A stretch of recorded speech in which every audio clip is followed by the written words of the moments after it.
From the beautiful city of Los Angeles, California, we bring you the Gimme Three podcast.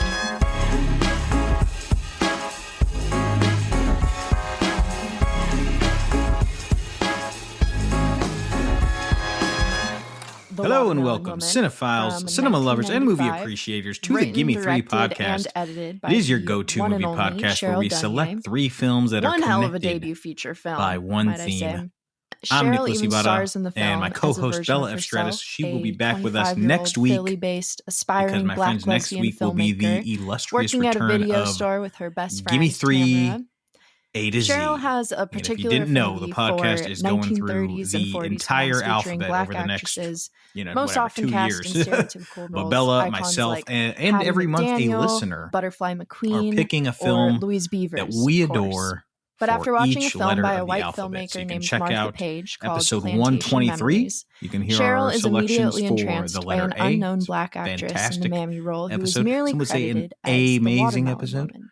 God, that was Thrilled to have finally found the subject. And then of next her week first film. you can tune in. She sets out to make a documentary chronicling her search for the Watermelon Woman's true identity. But today's episode, we are rounding out our Pride Month, Pride Month celebration. Store, and I was trying to figure out what we're going to do for today's episode because, lately, what we have been doing is championing a lot of independent cinema, including behind-the-scenes footage of get her you, our audience, old archives, back over to the theater and see some independent films that are playing in the theater. Of course, we've been championing queer films as well because it's Pride Month. But championing independent films and queer films is something that we do year-round here clubs back in the day. Podcast. Through some deeper research, she uncovers that Faith was also in a relationship. So what we're going to do today is we're going to revisit some of the great films that we've discussed. Outside of the documentary, Cheryl strikes up a relationship with Diana, a white lesbian she meets at the video store after recommending a fantastic double feature of Cleopatra Jones and queer films, independent films. Obviously knows her shit. To which I would reply, it's 2 for 1 Monday through Thursday. In this country, yes, you are. By and large, you are correct. But I had already come up with the title for this episode, and I like the way it sounds, so this is just what we're doing. And it doesn't make these films any less impactful, powerful, memorable. Why don't you do Cleopatra Jones so let's get into it. Let's get Carrie. Into these amazing I think the two films. go really well together. When we're talking about queer independent Carrie cinema, the first film that we are talking about today is a staple. This movie. And kind of it is like a film my that many girls credit with me, you know what I as mean? just foundational, Anyway, not just for queer cinema, but for independent cinema as there's well. Always, and it's an apt one to start with because like Aliens, the film itself is about filmmaking, telling your own story, telling your story the way that I just moved into a new apartment. I don't think I need that. In a truly original and unique way that is inherently you.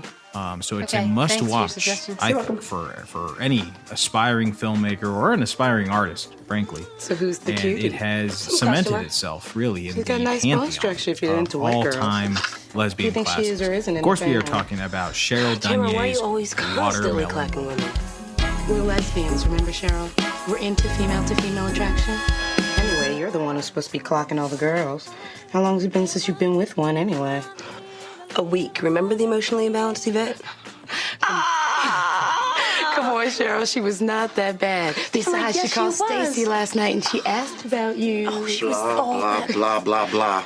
If you two worked as much as you talked, I'd have a chain of video stores by now. While her documentary journey successfully continues in the right direction, things in Cheryl's personal life grow a bit more complicated. She has a fight with Tamara, who doesn't really trust Diana, accuses her of having a fetish for black women, and accuses Cheryl of trying to be white. But Cheryl is too deep in her project, too close to the truth, to even waste a second thinking on all of this. In the end, Cheryl learns that Faith has passed away, and the one person who was her partner of 20 years, June Walker, is hospitalized on the very day Cheryl's meant to meet with her. But June leaves behind a letter to Cheryl, urging her to continue her work and to tell the true story of Faye Richards, her life, her art, and her relationships. Though she's had a falling out with her best friend and ended things with her lover, Cheryl finishes her documentary. It's the perfect film within a film, with both layers woven together beautifully.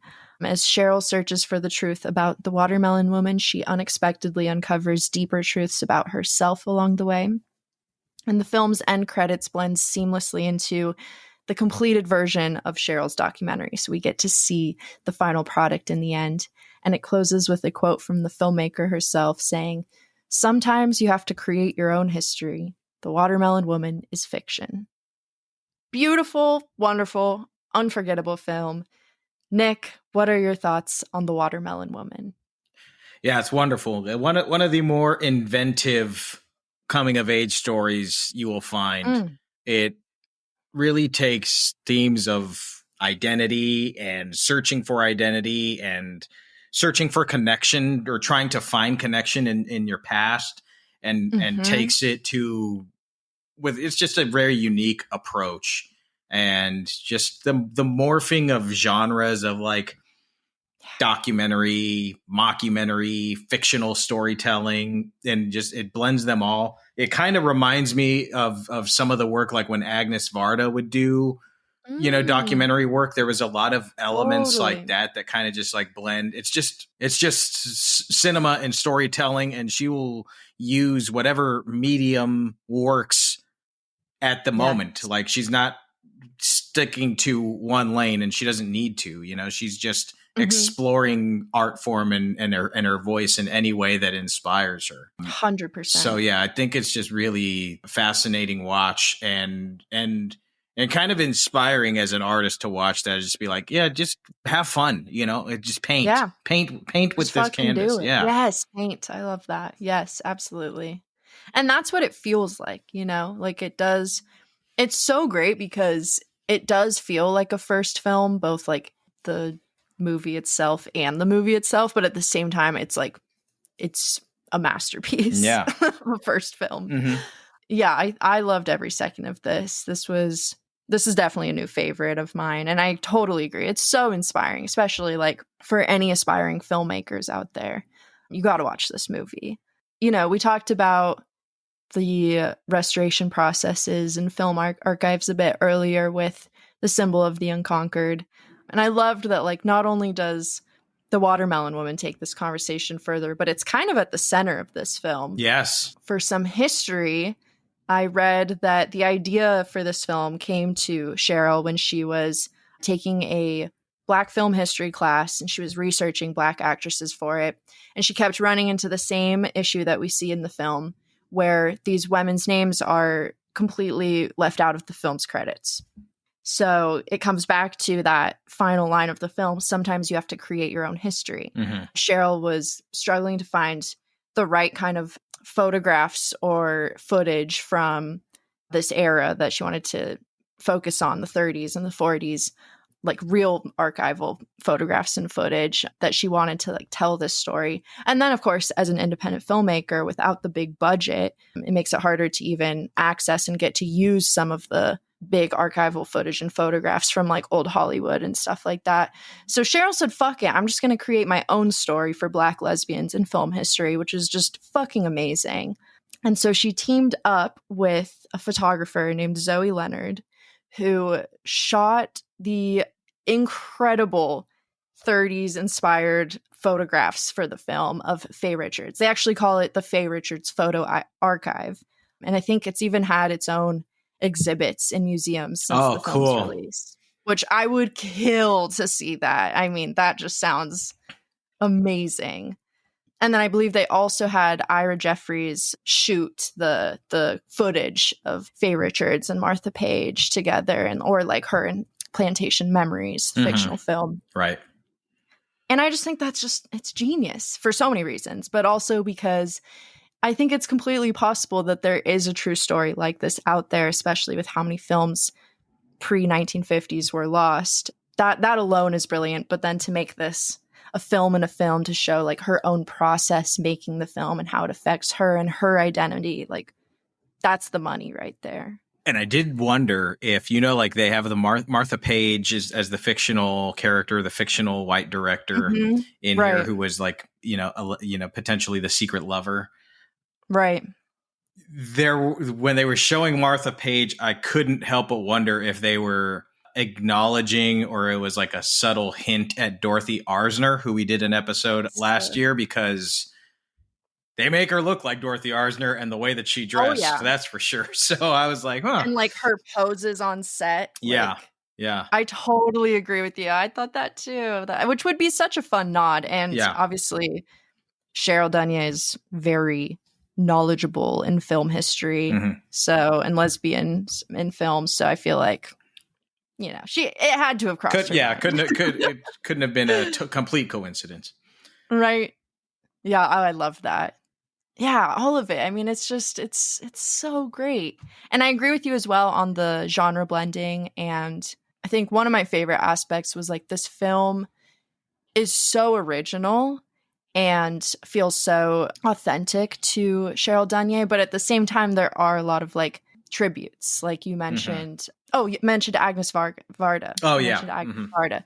I didn't even pick up on that, but I totally agree. One of the main, I felt like, inspirations for this as well was She's Gotta Have It, Spike Lee's. I feel like there were certain moments in this film really reminded me of the style of that movie, specifically when she goes to meet Diana at her house, and it's like this huge open warehouse. Yeah. And they have a very beautifully shot sex scene, very similar to the ones in She's Gotta Have It, where it's just like very, very intimate close-ups and kind of like a hazy montage. So I thought that was a lot of fun too, because I feel like that would be, for some reason, like they have the same vibe. Well, you have a Black woman talking directly to your audience in both of those films. And that too. Like just straight up spiking the lens. And more so in the 90s, you have this resurgence of Black independent cinema. So you have, you know, a lot of strong Black female characters, but so often not from their voice. And that includes, you know, with Spike. Hi, I'm Cheryl and a filmmaker. No, I'm not really a filmmaker, but I have a videotaping business with my friend Tamara, and I work at a video store, so I'm working on being a filmmaker. The problem is I don't know what I want to make a film on. I know it has to be about Black women because our stories have never been told. So I've been renting movies. Well, I haven't been renting movies, but I get movies from the video store that I work at, and I've taken all these films out from the 30s and 40s with Black actresses in them, like Hattie McDaniel and Louise Beavers, and in these films, in some of the films, the Black actresses aren't even listed in the credits. And I was just totally shocked by that. So in this one film that came into the store, Plantation Memories, I saw the most beautiful Black mammy named Elsie. And I just had to show this, so watch.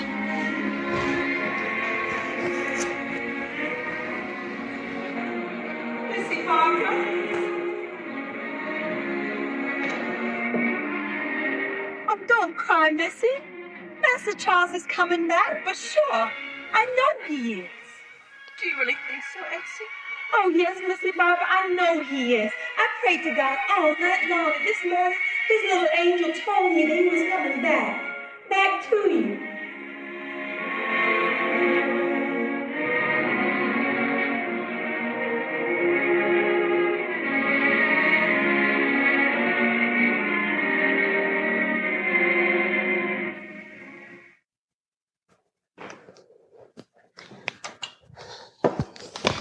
Her name, the Watermelon Woman. That's right, Watermelon Woman. Is Watermelon Woman her first name, her last name, or is it her whole name? I don't know, but girlfriend has it going on, and I think I've figured out what my project's gonna be on. I'm gonna make a movie about her. I'm gonna find out what her real name is, who she was and is, everything I can find out about her. Because something in her face, something in the way she looks and moves is serious, is interesting. And I'm going to just tell you all about it. But, you know, like, and the other thing that I like about it is Cheryl her character is very three-dimensional, and she's very flawed, you know, like I do like her journey, and it's understandable her journey to try and connect with this person from the past who she feels like she has something in common with. She's got movies and she's got women in common with this person.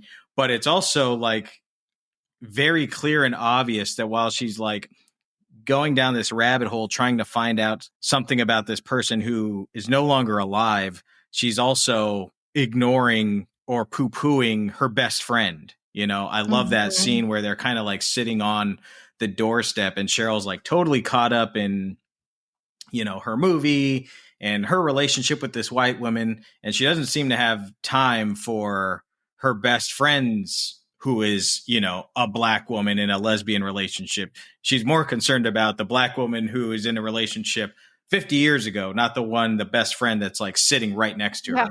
So I like that it doesn't just, she's flawed, you know, she's got some things that she needs to work out. She's young and sometimes naive in that sense as well. She's real. Really strong piece of work. And really funny too. Yeah.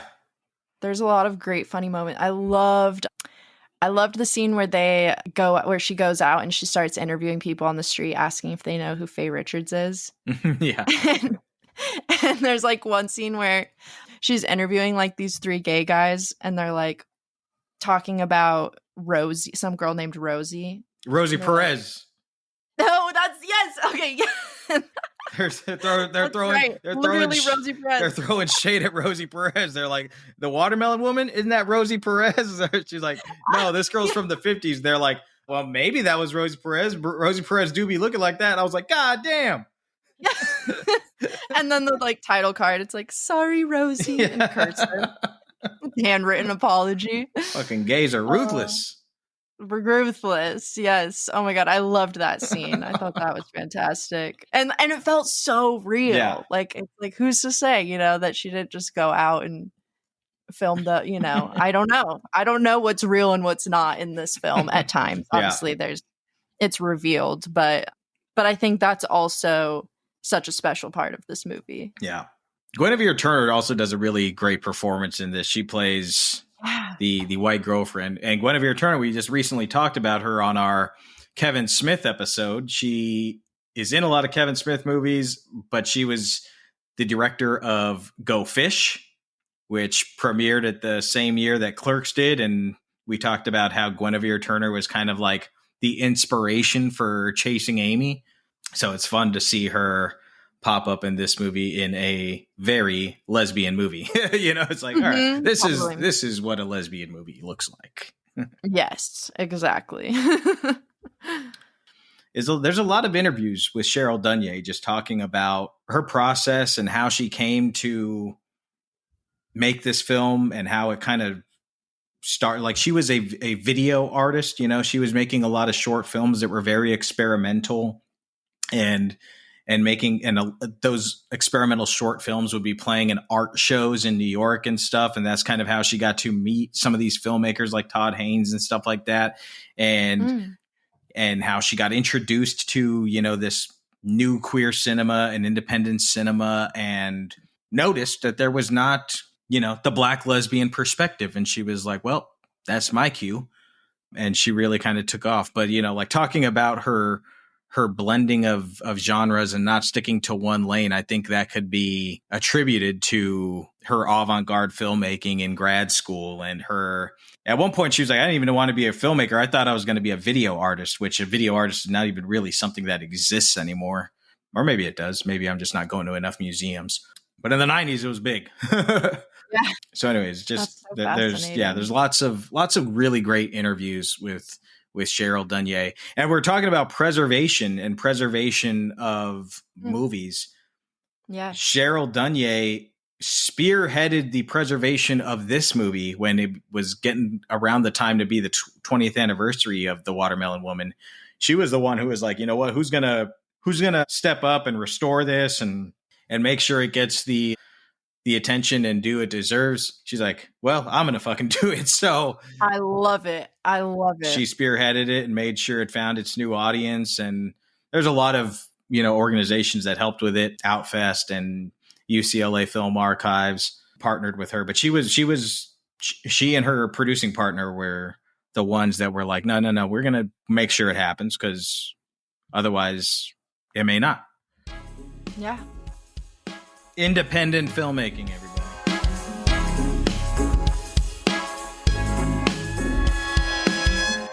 Hell yeah. Check out Watermelon Woman. It is streaming right now on Canopy and the Criterion Channel, the two best streaming platforms out there. Now, let's travel to Sweden, shall we?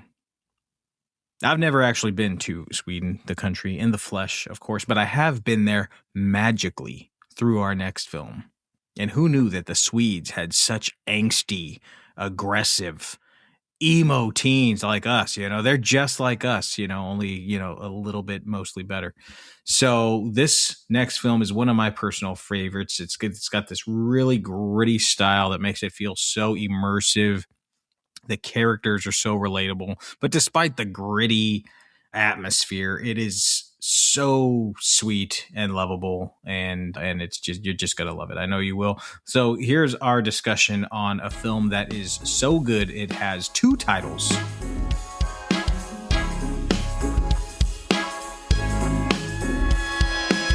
Show Me Love, 1998 film.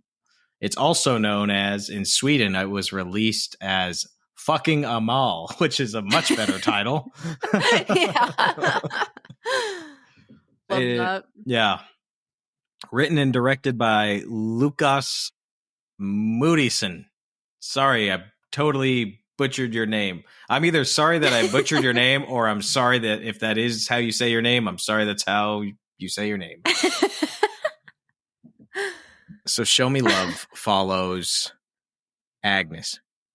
Hold on. Before I get into this, let me just say, here's another, it's the adventures of movie going with Nikki Barr today. So I saw this movie for the first time, maybe like 5 or 6 years ago, Outfest, which is, I believe, no longer because of some shady doings. But the Great Film Festival, formerly known as Outfest, did a repertory screening of this at the DGA. And nice. It was a 35 millimeter print screening. And wow. And so Sonia and I went to go see it, and one of the projectors went out. So they couldn't do the real changes like as smoothly as possible. So we had to basically watch this reel by reel. For our audience that doesn't know what that means, it was like we'd watch the film basically in 15-minute to 20-minute increments. So we'd watch 15 to 20 minutes. They'd have to pull the reel off, put the new reel on. So we had like 5-minute breaks in between every 15 to 20 minutes, which showed everybody's dedication to want to, because nobody left. Everybody's just like staying, and they're like, we're seeing this. But also it was kind of nice because in between the real changes, we were kind of like talking to other filmmakers, film fans, cinephiles sitting around us, and we kind of like got to know them and hear their thoughts on the movie and stuff. So anyways, it was a unique first viewing experience, but to say the least, a memorable one. Oh, good. And so I rewatched this for the first time, watching it all the way through, actually, without like these little real changes. That is so funny. And I was like, wow, this movie is short. Yeah. Oh my God. So the movie follows Agnes, who is a well-mannered, quiet, shy 16-year-old high school student living in Sweden. And she has got this major crush on Eileen. Ellen? I just called her Ellen. Yeah. Ellen, who is that high school girl we all know. Yeah. Rebellious, angsty, spunky, bad girl. In one of the earlier scenes of the film, she's like screaming because she's like stuck at home and she can't go out at night. And she like screams out of frustration, "I just want to take some drugs." I was like, I love her. Oh, gee whiz. I knew this girl growing up. I didn't hang out with her, but I knew her. So they have very different crowds. They have very different backgrounds. They have very different interests. But they are going through similar identity crises as they contest with their feelings of lust, their feelings of belonging, acceptance, and like any good 90s high school movie, their feelings of hopelessness, angst. Oh, yeah. They you know, a very real courtship, you know, starts to take place. And that's pretty much the gist of it. The film is funny as hell, but it is also so authentically angsty for like straight up. Like I'm not, you know, like I've seen a lot of high school films in my day, and I'm talking a lot. I've been watching them since I was fucking 5, watching The Breakfast Club, and I've been watching high school movies since long before I was in high school. And I got to say, on the real, this is the most accurate depiction of high school angst that I have ever seen in my days. Yes. But Bella, what were your thoughts on old Show Me Love, aka fucking Åmal? Oh my God, I just have to say thank you so much for introducing this film to me. This is my kind of shit. Like, in my Letterboxd review for this film, I referred to it as a 90s Skins Sweden, the movie, because it reminded me so much of Skins UK, the teen drama comedy show I'm always nonstop talking about because I love it so much. But it just had so many similar characters and vibes. So I absolutely loved it. Like the grain and the grime of this film. You give me a grainy, grimy teen drama comedy and I will watch it. I love that shit so much. Yeah, this movie, it has the perfect aesthetic for this kind of story because while the film does have so many like hilarious moments and funny characters, the characters are simultaneously experiencing these like really traumatic things and feelings that are super common among teenagers. Like being a teenager is so traumatic and dramatic. And sometimes like all we can do is reflect and like make light of some of those intense moments. It's like you look at these young girls' lives compared to like the life of Chiron growing up, and you're just like, all right, this is just dramatic, ladies. Like, it's relax, it's not but traumatic. Also like I get you. but it's real. Yeah. Yeah. And that's what I love about this film and Skins and media like it, except for Euphoria. I'm not even fuck Euphoria. Fuck Sam Levinson. Anyways, sorry. Don't let me go down that rabbit hole. It's bad. Anyways, yeah, I fucking loved this movie. It was so funny. Ellen was my favorite character, of course. She gives me like manic pixie dream girl archetype vibes, like just extremely bored party girl, sick and tired of her boring hometown. Manic pixie dream girls wish they were Ellen. Are you kidding? True, honestly. They walked so she could run. Just like, yeah, I thought she was so funny. I love that we see her character change and grow throughout the film. Her relationship with her sister, Jessica, also made me very grateful that I never had a sister. No shade to anyone with sisters, but like, goddamn, those fights were so scary. But I also loved Agnes so much, and I definitely related to her the most out of everyone. There was one scene in particular that made me laugh a little bit because it was just too relatable as the eldest in my family. Just a small anecdote, but it's the scene the night of her 16th birthday when she has the emotional meltdown over no one coming to her party that she never even wanted to have. And she's like screaming she wants to die and like crying, and her parents are just like, what the fuck do we do? And then there's like her little brother, and he's just like, can we eat now? Like, I'm hungry. And it just reminded me so much of like my youngest brother Milo, because we're 8 years apart. So really similar to the characters in this film. When I was 16, I would have some crazy dramatic mental breakdown or fight with my parents, and Milo would just be sitting there like, so when's dessert? Like, what are we doing here? Right. And that just made me giggle. Milo knew we were gonna get over it, so he was like, "So can I play Monopoly now or what?" Yeah, it's like, I'm bored of this while my world is ending. So, but yeah, and it's just such an authentic film, like you were saying, and especially of like the 90s, like the way the teens talk about pop culture. That scene when Jessica tells Ellen Teen Vogue said raves are out, and she like checks the magazine and throws a mini tantrum. That was so funny to me. And also the amount of times Leonardo DiCaprio popped up in this film very of the times, Yeah. like the 90s Hollywood heartthrob. We see Agnes has a poster of Romeo plus Juliet in her bedroom, although we all know she's checking out Claire Danes. Yeah. Another girl at school has like a photo of Leo in her locker. He even comes up in conversation. Ellen's like, he's a total greaseball, which is so funny. And then, sorry, I'm ranting, but I just also have to mention the mobile phone scene. And that breakup scene is the most iconic breakup scene I've ever seen in my entire life. Like, that is cinema. Right. That is what I want to see in a movie. Yeah. It's just, so much of this movie is so much fun. It's a lot of fun. I loved it. It's easily one of my new favorites. So thank you so much for recommending it. Yeah, I loved it when I first saw it, and then I rewatched it, and I was like, I loved this more than I thought I did. It was one of those weird things where I was like, oh, this is even better than I remember it. Probably because I watched it one reel at a time the first time.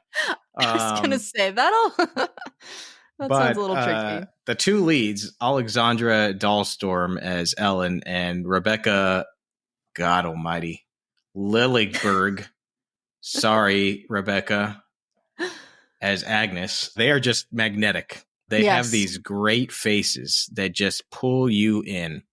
And like, especially Rebecca, she like her uncomfortability. She's just like, her eyes are shifted and she's just like so sweet and got these like soft, innocent baby features. Like she probably was really 16, the actress, but she doesn't even look that old. She looks like a little girl, you know? Yeah. And I was wondering how old they were in real life. In real life, I'm curious. Yeah.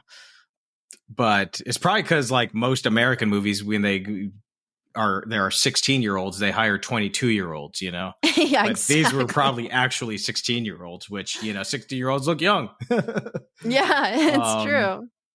But I love that this film just like subverts the tropes of so many romantic comedies or just romance films in general for the sake of what's real and what's authentic. Like the first kiss is not like some big romantic first kiss where they're like, oh yes, we realize we are lesbians, you know? It's like, no, the first kiss scene is heartbreaking and so fucked up because Ellen kisses Agnes as a part of a bet and totally rips her heart out, and Agnes nearly kills herself for it. And it's just like, oh my shit. And then later you have Ellen being in a relationship with the boy instead of Agnes in order to, you know, save face with her friends. Here we go. Saving face. Saving face. And then the other detail I love about this queer, charming love story is that all the parents in this film are good, caring, lovely parents. They're just trying their best to manage teenage daughters, which, as any parent will tell you, ain't easy. But the parents are sweet and endearing, especially Agnes's father. What a sweet character he is. I loved him. Oh my God. It like breaks your heart a little bit. Like, you can feel his heart breaking. Yeah, seeing how much pain she's in. There's one scene where the dad is like, you know, she's depressed and she's just like lying on the couch in the fetal position, just like crying, basically. It's just like her heart's broken. Not well. Yeah. She's not well. She is lovesick and totally lost.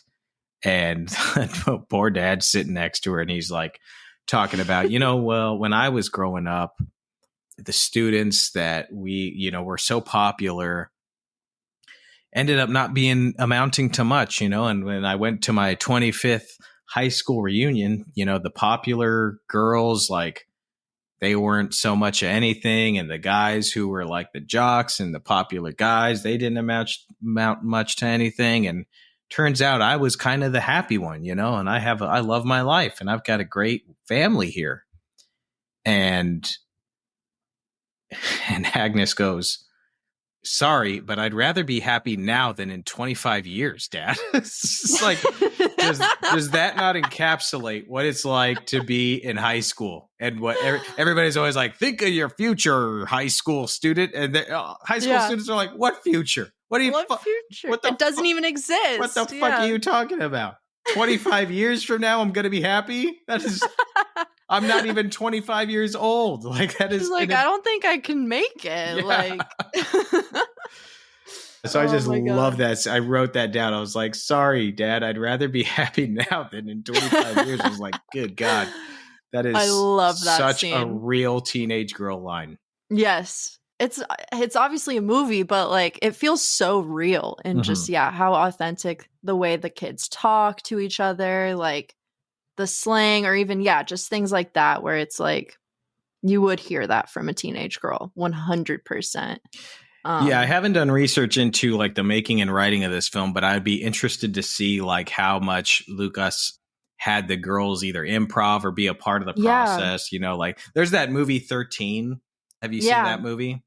I haven't yet, but I'm planning on watching it. This reminded me of it a little bit. Yeah. No, I haven't seen it. So like Nikki Reed, who is like a real 13-year-old who's in the movie, but like also helped write the script to just kind of help it feel like as true as possible. Yeah. And I was like, I wonder if the young actors in this helped kind of create some of the dialogue or some of the scene building, because it feels so. I feel like they had to have. Yeah, just because it's so real, like shockingly real, which is also what makes this film so good. And like, the ending is adorable. Dude, we have to talk about the ending scene. We have to. Okay, I was like, I don't know if we're going to go there, but like we have to, especially with our theme. Yeah. It's just perfect. So the ending scene is like Agnes and fuck, what's her name? Ellen. Agnes and Ellen are like trapped in the bathroom together. They're like trying to decide like, okay, are we gonna do this? Are we gonna like come out together in front of the whole school? And the classmates are banging on the door because they think Ellen's in there with a dude. And they're like, let's see who you're fucking, you slut. And like the whole school out there. It's just like, and so they literally have to come out together. And so Ellen says, this is my girlfriend and we're going to go fuck. So they walk it out, and little Agnes has this little shit-eating grin on her face, like, I got the girl, so I got the popular girl. Yes. And the best part is like you think the movie's gonna end there because it's such a like perfect ending be like a shot. Freeze frame, like Breakfast Club. It's like, all right, cool, they nailed it. And then it cuts to Agnes in Ellen's room waiting for Ellen to come in, and you're just like, oh my God, they're not going to show these two teenage girls doing it, are they? And no, they're not. They do something way better, which is Ellen comes in with 2 glasses of chocolate milk, and she hands one chocolate milk glass to Agnes, and she's like, it's good, right? And Agnes is like, yeah, it's good. And she just starts rambling about the trials and tribulations of making chocolate milk and her experimentations with making chocolate milk. And Agnes is smiling her ass off. You can see she's just smitten, loving this story. And it's so endearing. You're just like, they're kids. They're just like little girls in love. And they're just like, and it was just so cute. And it just ends with them drinking chocolate milk together. It's just like, oh man, I love that ending. I just loved it. Love it so much. I love like the final line is literally she's like, yeah, I always have to like, then I have like too much, so I have to put it in another glass, and you end up with a lot of chocolate milk. Yeah. And then it just ends. It just ends. It's so good. Oh, yeah, that ending is amazing. And the fact that they literally have to like quite literally come out of like a closet together is just at school is just like it's so funny and campy in a weird way. I love about this film. It works. A part of me does wish we got to see more of Agnes and Ellen together, just because I literally love them so much. But like literally just them hanging out and like doing crazy shit together, but like this was more than enough. Well, that was, that's what the other thing I kind of like about that ending is because it's like, what are they doing all this crazy stuff for? I know. Yeah. What are they doing it for? They're doing it for what does any high school student do crazy shit for? For attention. Attention. Yeah. And once they get the attention that they are seeking, once they get the love or lust, whatever they are looking for, what do? They're just like, oh, let's just drink some chocolate milk. They're like, yeah, I'm good now. We're good, right? We're just drinking chocolate milk. It's great. I just loved it. It's so sweet. So funny. It's so sweet. Oh my God. Yeah. And yeah, you said it perfectly. Agnes's little face, just like cheesing. It almost makes me think that scene is improvised, because I'm like, the way she's rambling and the way that Agnes is reacting to Ellen's rant is just, it's perfect. It's so funny.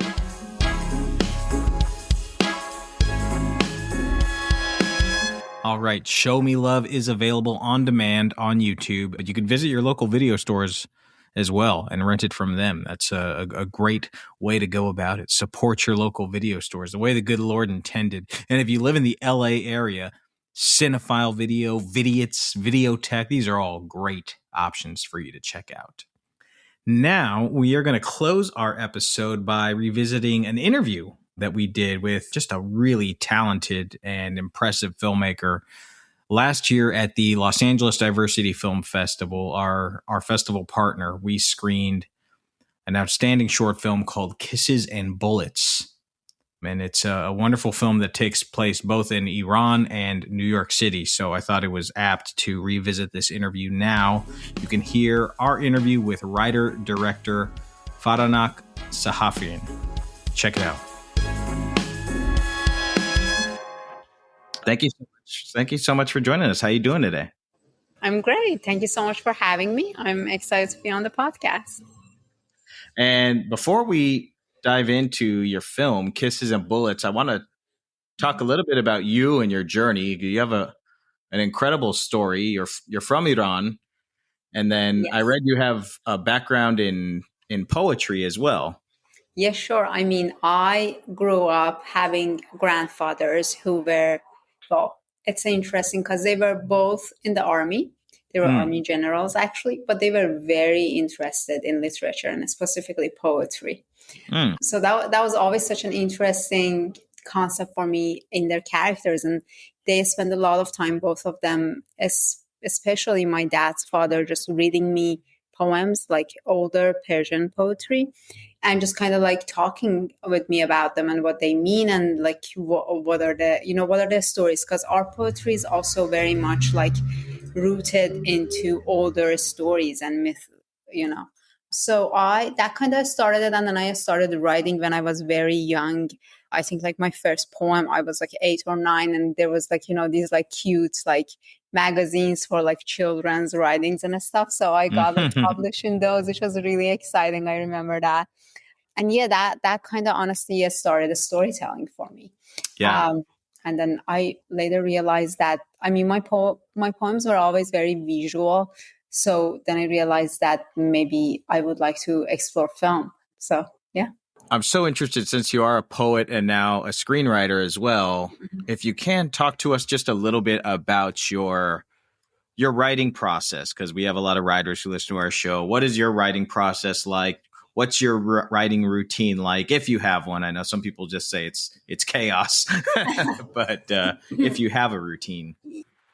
Sure. I feel like that changes over time, but usually it's an image that I have in mind, and it's usually the images from the ending of the story and there I want to leave the audience with.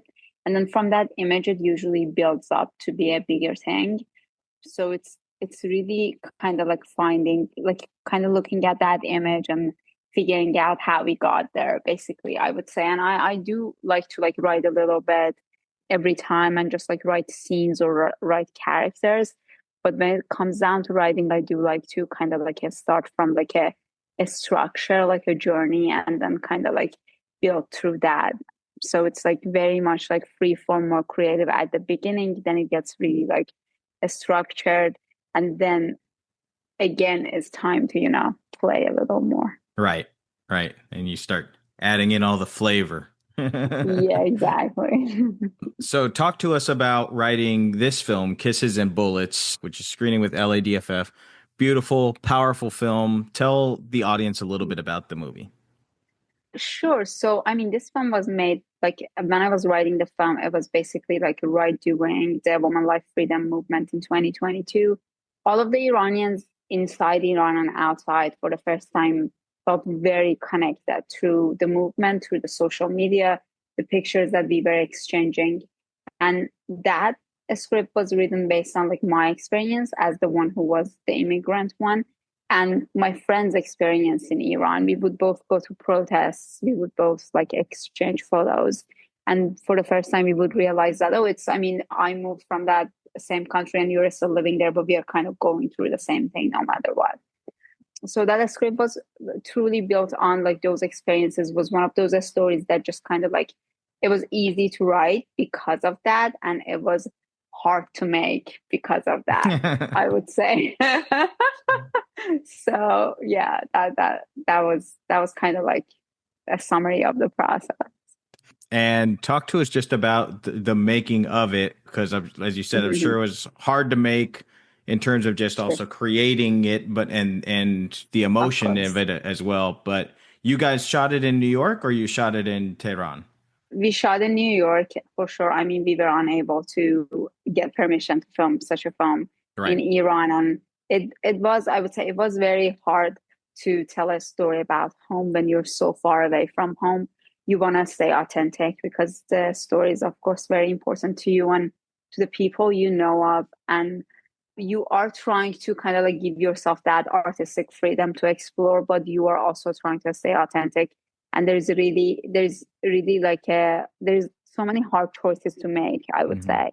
And when it comes down to a story like this, when you're making it so far away from Iran, there's also the question of, okay, where do we film this? How do we make this actually look and feel like Iran? So we went through, with my production designer Julie and my DPCC, we went through like so many images of like movies or photography coming from Iran just to figure out how to frame things, how to light things.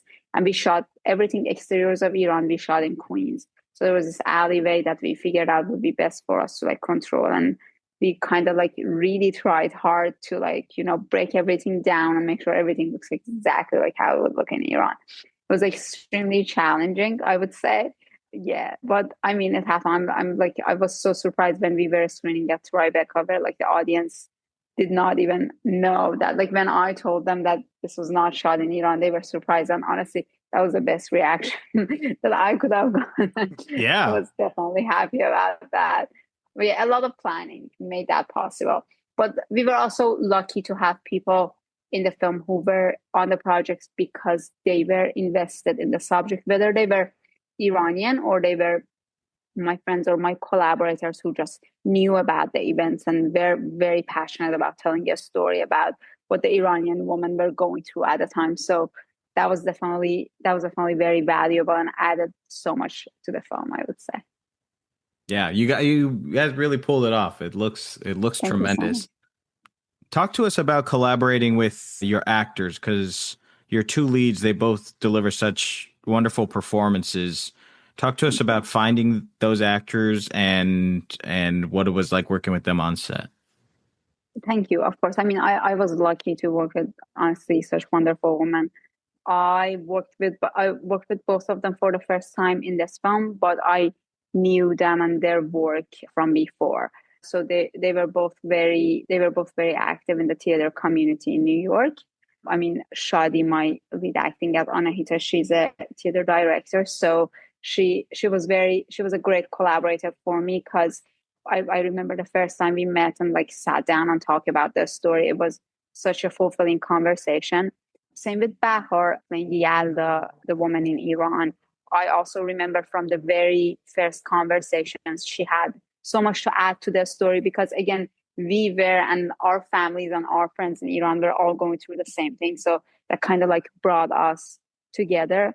I would also like to mention that all of my other cast, Arezu playing Shabnam, or Samuel Tehrani playing Mani, the boyfriend, or Abraham Makani playing the man who just like passes, even the man who just passes by. Right. They were so invested in their story. We had so many conversations about like where we think these characters are coming from, what they're going through, what are they looking for in the future? Like, what do they think will happen after these protests, after these movements? So definitely it was really like a bond between us. A lot of the process was just creating that bond. So when we were on set, we were all kind of on the same page. We knew what the story is. We knew who this character exactly are, what their background is. That really helped us. And honestly, we were just like having fun. We all loved working together. And that's something you can never deny how big of an effect it has to just being happy to be there and just like having fun, just talking with each other at lunch or, so it was fun. The vibes were immaculate. Yes, for sure. I noticed when watching the film, which I thought was a really lovely touch for both of your main characters, Yalda and is it Anahita? Anahita, yes. Anahita. We have glimpses or we have scenes with both of their mothers as well. Yes. And I thought that was a really beautiful choice because we have protests for women's rights. And I love that you put the mothers in there as like, this is the generation before. And now we're kind of like still fighting this fight. Talk to us about making that choice and creating that. Sure. Thank you so much for bringing that up, because that was such an important part of the film for me that I really needed to touch on, although it was a hard decision to make up how much we can explore that side of the story in such a short time and such a short film. But to summarize where that comes from is that I feel like the generation before these characters, before these main girls, their mothers, basically, they were fighting the same fight, but they were fighting it in a quiet way. Right. They were fighting it inside. They were fighting it while also protecting themselves, their families, and their children from getting hurt. And when this movement happens, it was kind of the feeling of like all out. So this generation kind of like came out kind of really honestly suddenly, this younger generation. And everyone, like our parents, they never see this coming. They never see this coming from them. They never thought that they would be fighting the same fight, basically. And so I really, for example, there is a shot in the film that I think this is the first time I get to talk about it. And I'm so happy that Yalda's mother is actually taking off her hair tie and laying back, versus in the movement, it was actually a symbol of going to this fight, going to these protests, was to like tie the hair back. So the woman started, posting these photos of themselves just tying their hair back. So for the mother to do that, I really wanted to kind of like imply where they stand, basically, both of them. Right. I mean, she's watching the news, she's excited by the news. But when it comes down to their own selves, to their own families, sometimes they want to just take off the hair tie and just sit down a little bit. Yeah. And it's about getting out at that moment. For us, at least, it was about getting out and being like, if not me, then who? So I think that was the difference I was trying to kind of imply there. But I'm so happy you brought that up. Yeah, I loved it. I really loved that touch, and it came across beautifully. Thank you so much. I think the film, it's so well done, and I think it's so obviously important right now. Things going on in Iran, but all over the world, it feels so universal. People having to stand up against regimes or war, genocide, corruption. What do you hope audiences take away from your picture, Kisses and Bullets? Sure. I mean, I really hope that after watching the film, audience will leave by thinking kisses will always overcome bullets, and that it's really about love, and that could really defeat anything, in my opinion, or at least I want to hope that would defeat anything. And what was beautiful about this movement was, I mean, they were like other uprisings against the regime in Iran before. But what was unique about this movement was that it became about the basic needs, the basic need to love, to just live the way you want, to like dress the way you want, to express what you actually think.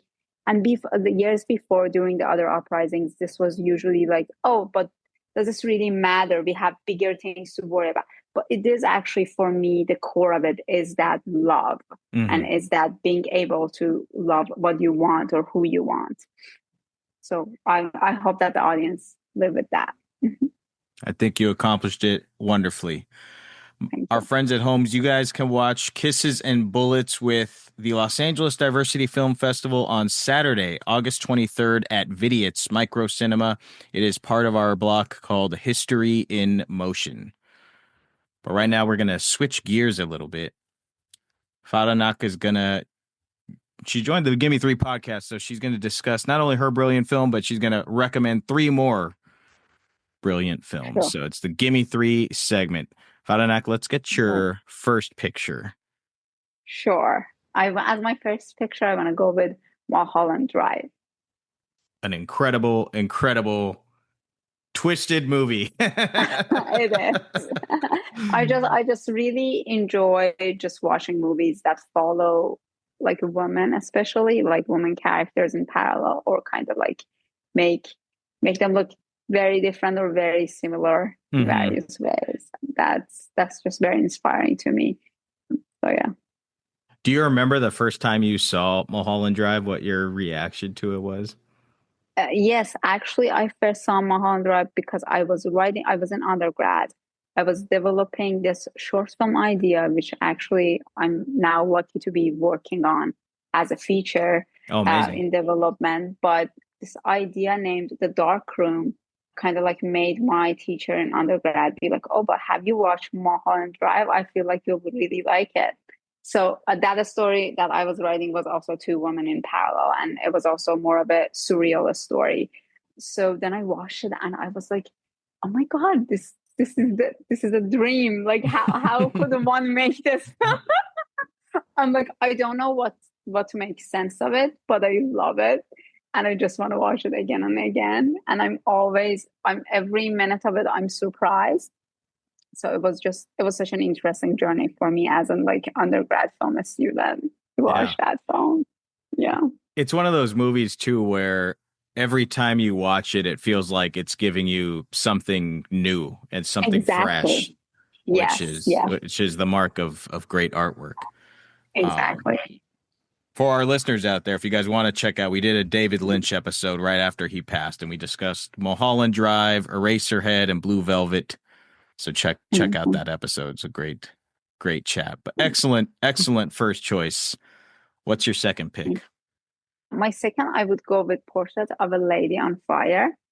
I've noticed not many people actually, at least that I thought to have watched that film, and I recommend it a lot, and I feel like everyone ends up liking it. Oh, yeah. I really like the way that just the rhythm and the music in that movie kind of like explores these characters and kind of creates a space for us to like feel with them what they're feeling. It's a really beautiful film. I love it. There's like a quiet rage in that movie that I think I like. And when you brought that up, I was like, oh, I can actually see a lot of similar themes to Kisses and Bullets with that picture as well. And just talk about a beautiful, like every movie, every image in that is a painting. It's just absolutely gorgeous. Mm-hmm. Yes, all the compositions. Portrait of a Lady on Fire. Incredible movie. Mm-hmm. Okay, now we're going to get your third and final pick. Sure. I'm going to go with Frances Ha, just because I've watched that so many times. I really enjoy the writing, and all the performances are very just like the humor is very much the humor that I enjoy. And I just really love the honesty in that film. It's black and white, but it is so kind of like goes by very fast every time I watch it. It just makes me feel something about like my own life and where I want to go and where I want to be. And I also really find like the relationship between the 2 girls in the movie interesting, and just very inspiring. Yeah. It's no surprise seeing that movie and Greta's writing and her performance. It's no mystery like how she became this powerhouse filmmaker. For sure.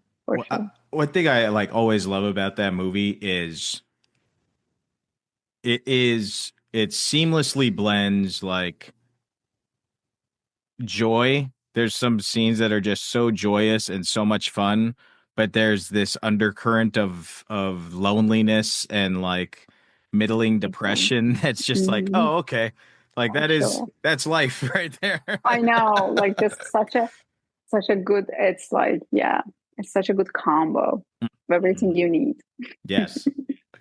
Well, those are 3 excellent choices. The rest of our guests are going to have to step up their game, Faranak, because those are going to be hard to beat. Thank you. We want to thank you so much for joining the Gimme Three podcast. Thank you so much for sharing your movie with the Los Angeles Diversity Film Festival. We are really honored to be screening it, and we are forever rooting for you.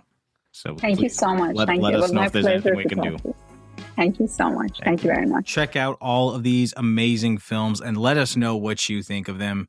And of course, let us know what your favorite queer films are, what your favorite queer independent films are. We just want to hear from you. And there's a few ways to get in touch with us. First way is if you scroll down to our episode description, you're going to see a link that says send us a text message. Click that link. You can drop us a line. It's going to go directly into our inbox. The second way is to follow us on Instagram, and you can slide into our DMs there. On Instagram, we are Gimme Three Podcast. That's GIMME, spell out 3 podcast. Gimme Three Podcast. It's a great follow also. We've got behind the scenes photos of the films we talk about always up there. We do polls from time to time asking you, our audience, what films we're going to be discussing. And of course, for our Gimme Three A to Z, we're always asking our audience for their favorites of each letter of the alphabet. So you may select the film that we discuss here. And if you enjoy this show, if you enjoy the Gimme Three podcast, there's a few ways to support us. One, we have a Patreon. For $5 a month, you can support us. There is bonus content on there, but it also just helps us keep the mics on, keeps us chugging along. So our Patreon, link in the episode description for a mere $5 a month. Help us out. And then, of course, you can just download our episodes, listen and download the episodes. It helps out our algorithm. And, of course, by just sharing the podcast with your friends is the third way that you can support the show. Spread the good word. Spread the good love of the Gimme Three podcast. Hey, guys, once again, we'll be back next week with the letter B in Gimme Three A through Z. So listen to that. And we want to thank you all for enjoying the Gimme Three podcast. And we will see you at the movie.